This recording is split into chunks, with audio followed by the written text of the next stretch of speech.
Selamat malam Bapak Ibu dan saudara-saudari yang terkasih di dalam Tuhan Yesus Kristus. Kembali berjumpa di dalam Rima, Renungan Iman Malam. Bapak Ibu, sebelum kita memulai renungan kita pada malam hari ini, perkenalkan, nama saya Hanto. Saya adalah suami dari Sisil dari wilayah Kolose. Mungkin ada beberapa dari Bapak Ibu atau saudara-saudari yang belum mengenal saya. Baik, Bapak Ibu, sebelum kita akan membaca firman Tuhan bersama-sama, kita akan berdoa memohon penyertaan Roh Kudus. Mari kita bersatu di dalam doa. Selamat malam ya Bapa, kembali kami menghadap kehadirat-Mu. Kami mengucap syukur jikalau pada malam hari ini kami masih diberi kesempatan untuk menerima makanan rohani bagi kami berupa firman Tuhan. Oleh karena itu ya Bapa, berkati kami agar kami dapat mengerti apa yang menjadi rahasia dari kehendak-Mu. Terima kasih Bapa, di dalam nama Tuhan Yesus Kristus kami siap untuk menerima firman-Mu. Amin. Bapak, Ibu, dan saudara-saudari yang terkasih, kita akan merenungkan firman Tuhan yang diambil dari 2 Korintus 3, ayatnya yang keempat hingga yang ke-11. Saya akan membacakan bagi kita semua. Demikianlah besarnya keyakinan kami kepada Allah oleh Kristus.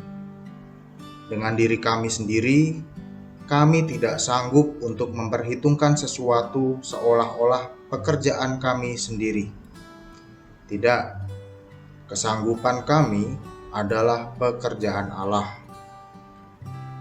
Ialah membuat kami juga sanggup menjadi pelayan-pelayan dari suatu perjanjian baru yang tidak terdiri dari hukum yang tertulis, tetapi dari Roh. Sebab hukum yang tertulis mematikan, tetapi Roh menghidupkan. Pelayanan yang memimpin kepada kematian terukir dengan huruf pada loh-loh batu. Namun demikian, kemuliaan Allah menyertainya waktu ia diberikan. Sebab sekalipun pudar juga, cahaya muka Musa begitu cemerlang, sehingga mata orang-orang Israel tidak tahan menatapnya. Jika pelayanan itu datang dengan kemuliaan yang demikian, betapa lebih besarnya lagi kemuliaan yang menyertai pelayanan Roh. Sebab jika pelayanan yang memimpin kepada penghukuman itu mulia, betapa lebih mulianya lagi pelayanan yang memimpin kepada pembenaran. Sebenarnya apa yang dahulu dianggap mulia, jika dibandingkan dengan kemuliaan yang mengatasi segala sesuatu ini, sama sekali tidak mempunyai arti. Sebab jika yang pudar itu disertai dengan kemuliaan, betapa lebihnya lagi yang tidak pudar itu disertai kemuliaan. Bapak Ibu yang dikasihi oleh Tuhan Yesus Kristus, saya akan melanjutkan renungan pada malam hari ini dengan membacakan renungan yang saya kutip dari Renungan Harian Wasiat. Renungan ini diberi judul Kesanggupan Kita Adalah Pekerjaan Allah. Bapak, Ibu, dan saudara-saudara yang terkasih di dalam Tuhan Yesus Kristus, mungkin Bapak, Ibu, dan saudara-saudara pernah mendengar ungkapan yang berkata bahwa sukses memiliki banyak orang tua, sedangkan kegagalan adalah anak yatim piatu. Nah, makna dari ungkapan tersebut kurang lebih adalah ketika sesuatu berjalan dengan sukses, ketika sesuatu berjalan dengan berhasil, maka akan sangat banyak orang yang mengaku bahwa dirinya sudah ikut berjasa atas kesuksesan tersebut, bahwa saya sudah bersumbangsi atas keberhasilan tersebut. Sebaliknya Bapak Ibu, ketika sesuatu mengalami kegagalan, maka akan banyak orang atau hampir semua orang yang akan melepaskan tangannya dan tidak mau bertanggung jawab atas kegagalan tersebut. Nah, Bapak Ibu dan saudara-saudari sekalian, Rasul Paulus tidak seperti itu. Setiap keberhasilan yang dia raih, menurutnya bukan karena kekuatannya sendiri. Rasul Paulus berkata bahwa kesanggupan kami adalah pekerjaan Allah. Dalam surat Korintusnya yang pertama, Rasul Paulus menulis bahwa aku menanam, Apolos menyiram, tetapi Allah yang memberi pertumbuhan. Karena itu yang terpenting bukanlah yang menanam ataupun yang menyiram, melainkan Allah yang memberi pertumbuhan. Paulus selalu menekankan campur tangan dan pertolongan Allah dalam setiap tugasnya. Ini bukan berarti Paulus ingin lari dari tanggung jawabnya sebagai rasul.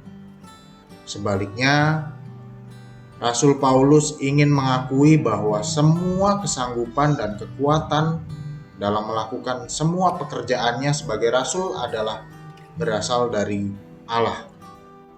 Inilah sikap rendah hati yang mengakui kuasa dan pertolongan Allah di dalam setiap pekerjaan. Nah, mungkin Bapak, Ibu, dan saudara-saudari sekalian juga pernah mendengar ungkapan dalam bahasa Inggris yang bunyinya do your best and let God do the rest. Ya, ungkapan tersebut memiliki arti yang kurang lebih lakukanlah yang terbaik, kemudian serahkan sisanya kepada Tuhan, atau lakukanlah yang terbaik, kemudian biarkanlah Tuhan yang menyelesaikannya. Mungkin ungkapan ini yang selalu dipegang oleh Paulus di dalam melakukan setiap tugas-tugasnya. Paulus selalu mengikut sertakan campur tangan Allah di dalam setiap pekerjaannya. Bapak, Ibu, dan saudara sekalian, mungkin di masa pandemi seperti ini banyak sekali di antara kita yang merasa berat, merasa memiliki beban yang lebih berat dibandingkan masa di mana sebelum pandemi COVID ini berlangsung. Mungkin ungkapan ini bisa dijadikan sebagai pedoman, sebagai pegangan kita di dalam menjalani hidup. Apapun yang sedang kita gumulkan, apapun yang sedang kita hadapi, kita harus melakukannya dengan maksimal, kita harus melakukannya yang terbaik, kemudian menyerahkan sisanya kepada Tuhan. Demikian juga sebaliknya, ketika kita berhasil melakukan sesuatu, janganlah kita menganggap diri kita hebat. Kita berhasil semata-mata hanya karena pertolongan dan kekuatan yang diberikan oleh Tuhan. Bapak, Ibu, beberapa minggu yang lalu ketika saya dihubungi oleh panitia Marapen GKJ Pondok Gede, kemudian panitia mengungkapkan bahwa meminta saya untuk mengisi Rima ini, meminta saya untuk membawakan renungan untuk acara Rima. Di situ Bapak, Ibu, jujur saya merasa wow, membawakan renungan. Saya ini siapa? Ya Bapak, Ibu, mungkin ada beberapa Bapak, Ibu yang mengetahui bahwa bapak saya adalah seorang pendeta di GKJ Grogol, Jakarta. Ya, itu bapak saya, Bapak, Ibu, bukan saya. Ya, waktu itu saya sempat ragu, sempat ada rasa ingin, jangan saya lah, saya tidak mampu. Saya belum pernah, jujur Bapak, Ibu, saya belum pernah sama sekali belum pernah membawakan renungan di dalam jemaat gereja. Ini yang pertama saya membawakan renungan untuk jemaat gereja. Di situ saya bergumul, saya berdiskusi dengan istri saya cerita bahwa saya diminta untuk menjadi membawakan renungan. Kemudian saya bawa dalam doa, Bapak Ibu. Saya bawa dalam doa. Kemudian esok paginya tidak tahu kenapa saya merasa lebih tenang. Kemudian saya mulai mencari-cari bahan renungan, saya mulai baca-baca, kemudian ya sudah, saya siap untuk membawakan renungan. Bapak Ibu, sehebat-hebatnya kita, jika bukan Allah yang memberi kita kekuatan, ketekunan, dan keberanian, maka saya yakin kita tidak akan pernah mampu untuk mengerjakan apapun. Biarlah segala hormat hanya bagi Allah, sumber segala kekuatan kita. Do your best and let God do the rest. Amin. Bapak, Ibu, dan saudara-saudari yang terkasih, mari kita akhiri renungan kita pada malam hari ini di dalam doa. Mari kita berdoa. Terima kasih Tuhan atas firman-Mu yang telah kami renungkan pada malam hari ini. Melalui firman-Mu tersebut, kami kembali diingatkan bahwa kami tidak sanggup melakukan apapun tanpa campur tangan dari Tuhan. Oleh karena itu ya Tuhan, kiranya Engkau selalu curahkan Roh Kudus kepada kami agar kami senantiasa dapat menyadari dan hanya berharap oleh kekuatan daripada-Mu saja.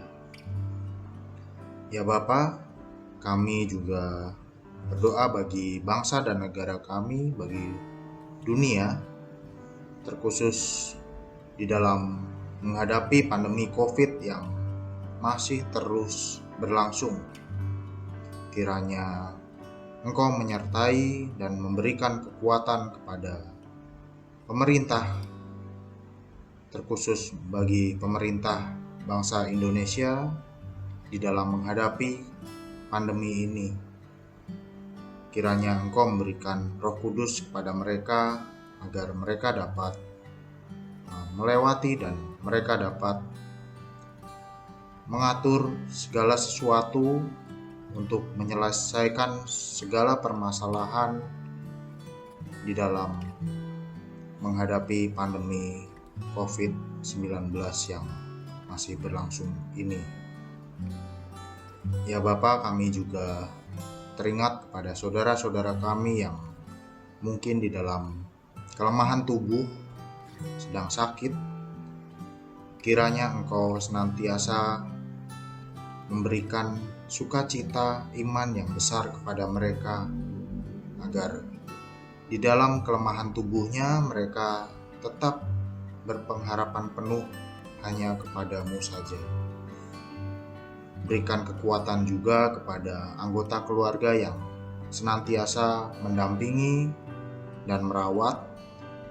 Kiranya Engkau juga mencurahkan Roh Kudus-Mu kepada mereka agar mereka tetap merasakan sukacita iman yang besar di dalam merawat dan mendampingi anggota keluarganya yang sedang sakit. Ya Bapa, demikianlah doa dan permohonan kami yang kami minta di dalam Anak-Mu yang tunggal, Tuhan kami Yesus Kristus, Juru Selamat kami yang hidup. Amin. Demikian Bapak Ibu, renungan kita pada malam hari ini. Terima kasih, Tuhan Yesus memberkati kita semua.